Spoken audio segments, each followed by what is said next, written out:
नमस्कार, स्वागत है आपका हमारी खास पेशकश अर्थतंत्र में। आपके साथ मैं हूं शिखा श्रीवास्तव। अपने इस विशेष सेगमेंट में हम बिजनेस और इकोनॉमी से जुड़ी हर प्रमुख खबर आप तक पहुंचाते हैं ताकि अर्थव्यवस्था के जगत में घट रही हर छोटी बड़ी अपडेट से आपको रूबरू करा सके।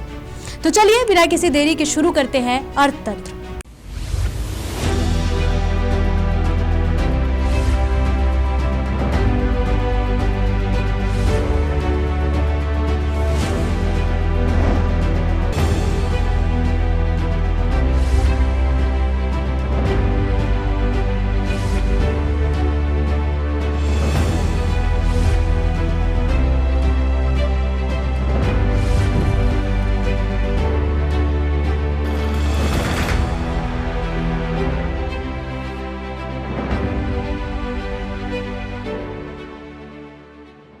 जुलाई के महीने में रिटेल महंगाई दर घटकर 3.54% पर आ गई है। पिछले 59 महीनों का ये सबसे निचला स्तर। अगस्त 2019 में महंगाई 3.21% थी।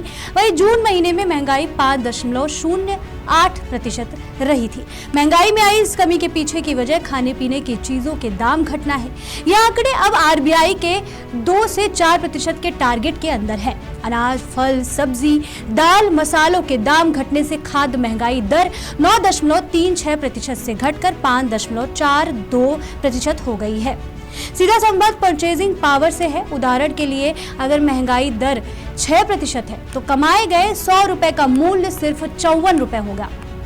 इसलिए जानकार महंगाई को देखते हुए ही निवेश करने की सलाह देते हैं, नहीं तो निवेशकों के पैसे की वैल्यू कम हो जाती है। जो युवा अपने लिए नौकरी ढूंढ रहे हैं उनके लिए एक अच्छी खबर है। देश में नई कंपनियों और एलएलपी यानी लिमिटेड लायबिलिटी पार्टनरशिप की संख्या चालू वित्त वर्ष के पहले 4 महीने में ही 5% बढ़कर 91,578 हो गई है। पिछले वित्त वर्ष के समान अवधि में यह आंकड़ा 87,389 पर था। ये जानकारी कॉर्पोरेट मामलों के मंत्रालय की तरफ से दी गई है।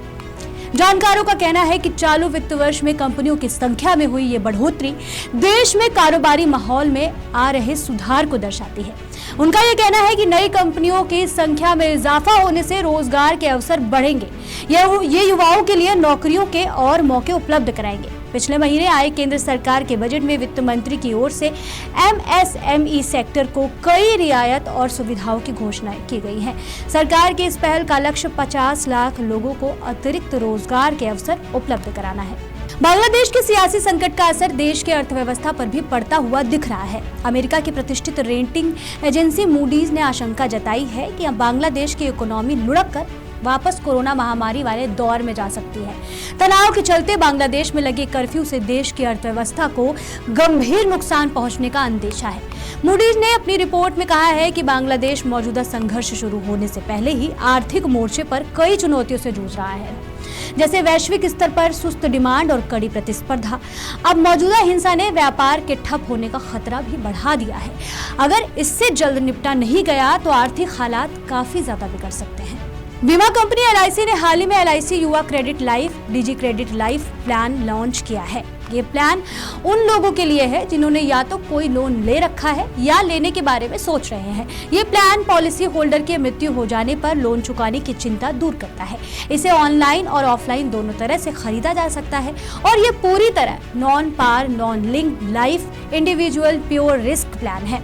इसमें न्यूनतम बीमा राशि 50 लाख रुपए और अधिकतम बीमा राशि 5 करोड़ रुपए है। इस प्लान को 18 साल से 45 साल का कोई भी शख्स खरीद सकता है। प्लान की मैच्योरिटी के लिए न्यूनतम आयु 23 वर्ष और अधिकतम 75 वर्ष है। दरअसल ये टर्म इंश्योरेंस नहीं है बल्कि लोन की लायबिलिटी को कम करता है, यानी पॉलिसी होल्डर की मृत्यु होने पर उसके परिवार के सदस्य को लोन की रकम नहीं चुकानी होती। ये किसी भी प्रकार का लोन हो सकता है। अर्थतंत्र में फिलहाल के लिए इतना ही। तब तक के लिए मुझे दीजिए इजाजत और आप देखते रहिए जनहितैषी।